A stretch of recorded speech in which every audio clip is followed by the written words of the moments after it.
payong na sumalubong sa mga tropa ng Armed Forces of the Philippines ang 7 patrol boat na ito ng Chinese Coast Guard malapit sa Ayungin Shoal nito lang Lunes ng umaga. Sa videong ito, nakuha ng mga tauhan ng AFP, kita kung paanong ginit-git ng Chinese Coast Guard ang maliliit na rubber boats ng Philippine Navy na magdadala sana ng mga supply sa mga sundalong sa Ayungin Shoal.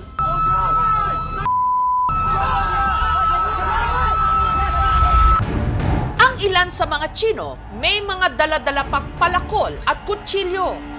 Iniamba sa mga sundalong Pilipino. Para siya, no? May palakol, pumalo ng bato na ng bato. Kinailangan pang talian ang mga rubber boat ng AFP. Stop! This is our territory!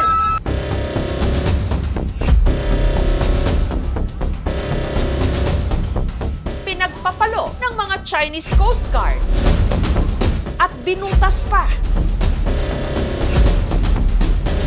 Sa gitna ng girian, isang sundalong Pilipino ang naputulan ng daliri. Yung daliri ni Sarge. Sa pagtindi ng tensyon sa West Philippine Sea at pagiging agresibo ng China, paano po posisyon ang Pilipinas? Despite this, lumaban po yung ating mga sundalo. Lumaban po with their bare hands. Kaya nga nilang saktan yung mga Navy natin, ay lalo pa kami, anong laban namin? Well, klaro na plinano ng China yung pag-atake.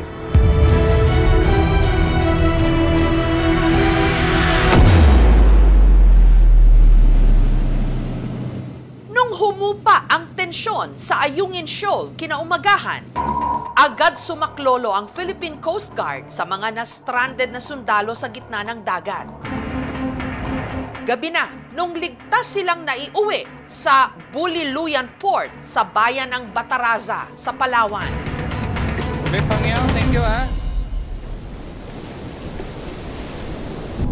5 araw matapos ang engkwentro, nakapwesto pa rin sa Buliluyan Port ang 2 barko ng Philippine Coast Guard. Ang takot at pangamba abot hanggang dito sa bayan ng Bataraza sa timog o southern portion ng probinsya ng Palawan. Takot kami kung dyan na yung bakbakan, kung hindi namin alam kung saan kami pupunta. Mas takot kami sa China kasi kung nandyan na, hindi ka na makalihis. Kasi ang boya pwede mo pang layuan. Ang China kasi kahit magpunta, kung dito ka lang di magpunta, tarang abutin ka. Dito naman sa Camp Ricarte Station Hospital, isinugod si Seaman First Class Jeffrey Facundo, ang sundalong naputulan ng hinlalaki. Pumatong yung forward portion ng Chinese Coast Guard rib doon sa rib ng tropa natin. Unfortunately, nakahawak yung tropa doon. So, nadaanan yung kumain. Ginawaran siya ng Wounded Personnel Award bilang pagkilala sa ipinamalas niyang katapangan. Sabi nga namin, yan ang pinakamahirap kunin eh. Medalya, palakpan ko natin. Gusto ko pong tanggalin yung impression na yung mga sundalo po natin ay hinayaan nila yung mga Chinese Coast Guard na lumaban po tayo. Nagulat tayo doon. Hindi natin i-expect na gagamit sila ng bladed weapons. Pero paano ba umabot sa ganito ang girian sa karagatan sa pagitan ng Pilipinas at ng China?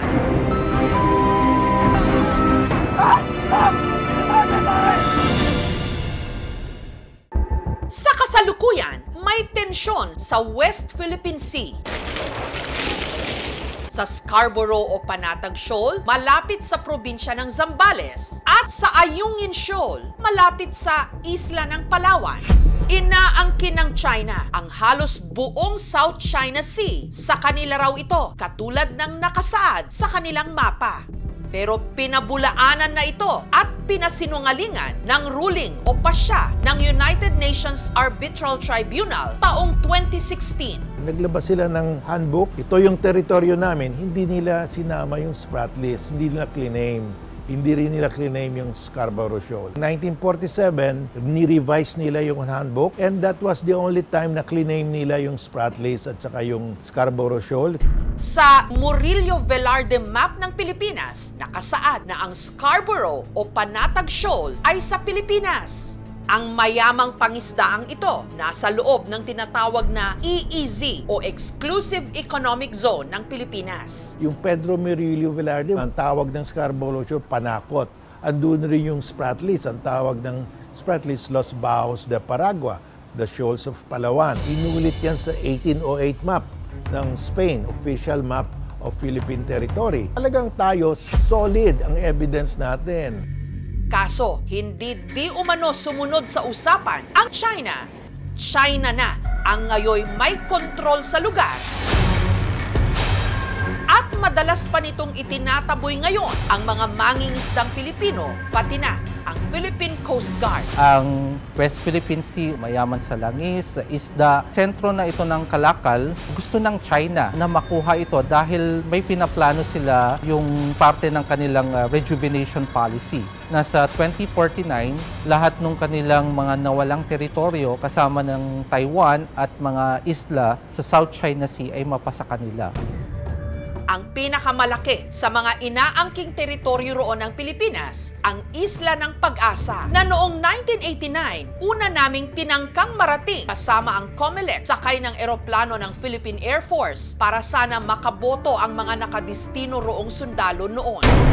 Pero dahil kulang pa ang navigational equipment noon ng ating Air Force, hindi kami nakapag-landing sa Pag-asa. At sa halip, napadpad sa dulong bahagi na ng Palawan. Mabuti na lang at bago na ubusan ng gasolina ang aming eroplano, nakita ng aming piloto ang Ramos Island kung saan kami bumaba. For 9 hours, the plane was listed as missing. Dahil halos isang araw kaming nawala at nawalan din ang komunikasyon sa Maynila, inakala na kami noong nag-crash at namatay. 3 buwan matapos noon, nakabalik kami, sakay ng parehong eroplano at kasama pa rin ang mga dati naming nakasabay na mga piloto at crew ng Philippine Air Force at mga taga-COMELEC. Noong 1999, para sa dokumentaryo sa Eyewitness, nakabalik akong muli sa Pag-asa Island. Sir, tingin ko napaka-relax nyo naman. Parang hindi kayo kinakabahan na katabi nyo yung mga other claimants dito sa Spratlys. Ginagampanan namin ang tungkulon namin as security dito. Wala pa naman insidente na inatake dito. At naranasan doon magpalipas ng gabi. Itong buong isla, iniikot nyo ng gabi? Lahat iniikot namin bali 3 sa bawat team. Team. Noon ko rin lang nalibot ang buong isla at nakapanayam ang mga nakadistino roong sundalo. Kadikit ng kasaysayan ng Spratly Islands, si Tomas Cloma. Siya ang unang Pilipinong umangkin sa lugar nung nakapaglayag siya roon at nakapaglagay pa ng markers o mga muhon na kalaunan dinala sa kanyang tahanan dito sa Quezon City. Freedom Land ang itinawag ni Cloma doon.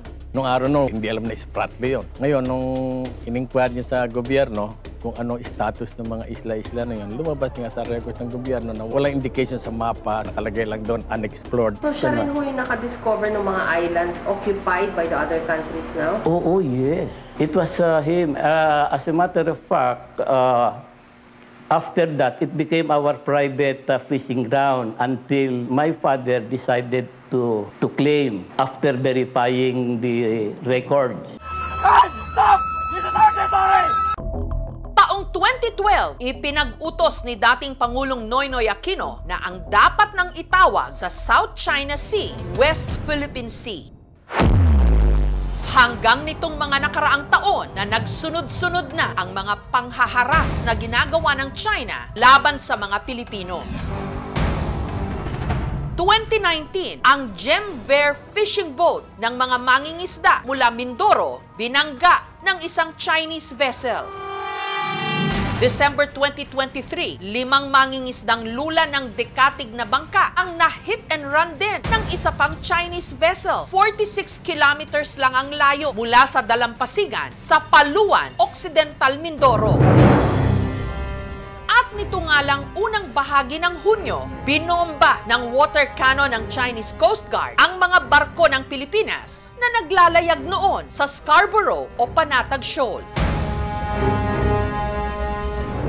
Ang kanilang doctrine, tatakutin lang ang mga kalaban nila. Intimidate them. Magpapatakot ka, talo ka. Ayon sa Chinese Embassy, nagkaroon daw ng tinatawag na Gentleman's Agreement sa pagitan ni dating Pangulong Duterte at Chinese President Xi Jinping. Sa kasunduang yon, di umano, pumayag si Duterte na hindi papakialaman ng Pilipinas ang China sa Ayungin Shoal at bilang kapalit, pahihintulutan daw ng China ang mga resupply mission ng Pilipinas doon. Tatanong sila, will you allow the Chinese to fish? Of course. Yan ang pinag-usapan namin noon, kaya tayo nag-uusap eh. And that was, we were allowed to fish again. It was a mutual agreement. Pero labag sa Constitution yon, bawal yon. Sabi ng Constitution, only the Filipinos can fish in our exclusive economic zone. Eksklusibo nga exclusive. Dapat exclusive to Filipinos. Pero si Duterte, binaliwala niya sa ligang batas. Pinamigay natin Sabi niya sa Navy natin, hanggang territorial silang kayo magpatrol. Ayaw niya ipapagpatrol sa atin yung exclusive economic zone. Hanggang nangyari na nga ang marahas na engkwentro sa Ayungin Shoal nito lang Lunes. Stop! This is our territory! Kung ang mga Pilipinong sundalo ganito ang sinapit sa kamay ng Chinese Coast Guard, paano pa kaya ang mga ordinaryong mangingisda? Katulad ni Lito na madalas pumalaot sa Ayungin Shoal na ngayon ang hanap buhay tila lagi raw inaalat. Maraming isda kasi doon. Mga isang buwan na po, bago po siya mo. Doon po kami nangangawil sa may south ng Sierra Madre. Nakita ko ng 40 dyan, wala pa yung Chinese. Ngayon may Chinese na. Hirap na nga sa 10, 5,000 ma'am. Sa amin pangawil lang, sa kanila lambat. Ubos yung isda. Ayon pa kay Lito, hindi lang sila naaagawan ng huling isda. Pakiramdam niya, para na ring ninakaw ang buong karagatan. Enero nung nakaraang taon, habang pauwi na raw sila Lito matapos mangisda sa Ayungin Shoal, bigla silang sinundan ng barko ng China. Tinataboy kami, sinasalubong kami, tapos maya-maya sinusunod, buntot-buntot na sa amin. Kawawang mga Pinoy na may isda. Wala man tayong kaming laban kasi may mga baril yan sila. Kung hindi kaya, hindi naman kuhan, alis na lang kami. Sa Ayungin Shoal din madalas mangisda ang grupo ni Noli. Ito kami ng Naris, Redbank, Ayungin, dito sa Pag-asa. Kasi doon ang maraming pugitas na hindi masyadong naabot ng karamihan. Pero nung inumpisahan na ng China na manghuli ng mga pumapasok sa inaangkin nilang teritoryo, simula nitong 15 ng Hunyo, gaya ng una na nilang babala, si Noli, umiwas na mangisda sa Ayungin Shoal. Baka mahuli kami, kaya dito na lang muna kami sa tabi-tabi. Naaalala din ni Noli na noong May 19, halos malunod daw sila sa kaba nung kalahating oras silang binuntutan ng isang barko ng China. Yun ang kinakatakutan namin ngayon kasi aggressive sila. Kaya nga nilang saktan yung mga Navy natin. Lalo pa kami, anong laban namin? Bakit ganun? Ano ba talaga ang dapat natin gawin? Kasi mga pamilya namin, siyempre doon umaasa Sana naman, bigyan lang tayo ng laya bang mga Pilipino na makalaot sa West Philippine Sea kasi sa atin naman yan. At saka wag dapat tayong harasin. Ang Hague Arbitral Tribunal under UNCLOS ruled that yung 9-dash line map ng China ay hindi pwede gawing basihan to claim waters. Pwedeng gagamitin lang yung United Nations Convention on the Law of the Sea, yung UNCLOS. Under UNCLOS, you can claim 12 nautical mile territorial sea. You can claim also an exclusive economic zone 200 nautical miles from your baseline. And then an additional 150 nautical miles as your extended continental shelf.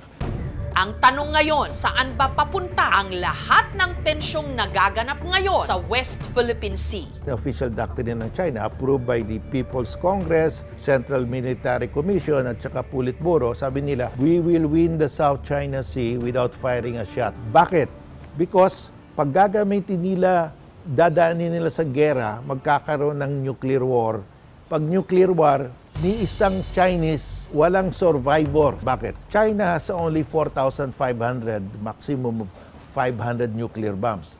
Ang US, 5,500. So, pag nagkaroon ng nuclear war, ubos ang Chinese. Para sa kabuhayan ng ating mga kababayan, lalo na yung mga mangingisda, hindi natin tatapatan ng dahas ang ginagawa ng China, tatapatan natin yon sa mapapayapang paraan. Ang basic rule, we follow the rule of law. Nanalo na tayo eh. Sundan lang natin. So, let's just follow. Second, we will not fire the first shot. Hindi dapat. Ako, I'm confident we have the strongest title, the strongest claim. Higit mang mas malaki at mas marami ang mga puwersa ng China, ang pinakasandata naman ng Pilipinas. Batas sa pamamagitan nga ng lumabas na desisyon ng UN Arbitral Tribunal July 2016. Sinubukan naming kuhanan ng panig ang Chinese Embassy pero hindi sila nagpaunlak ng interview o nagbigay ng anumang statement.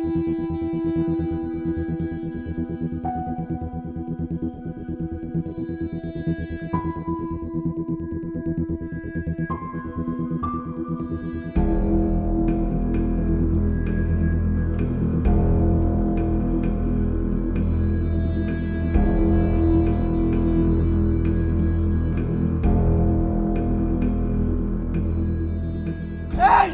My friend! Hey! Stop! This is our territory! Ang girian sa laot sa pagitan ng Pilipinas at ng China, usapin tungkol sa teritoryo, hanap buhay, karapatan at karangalan. Thank you for watching mga kapuso. Kung nagustuhan niyo po ang videong ito, subscribe na sa GMA Public Affairs YouTube channel. And don't forget to hit the bell button for our latest updates.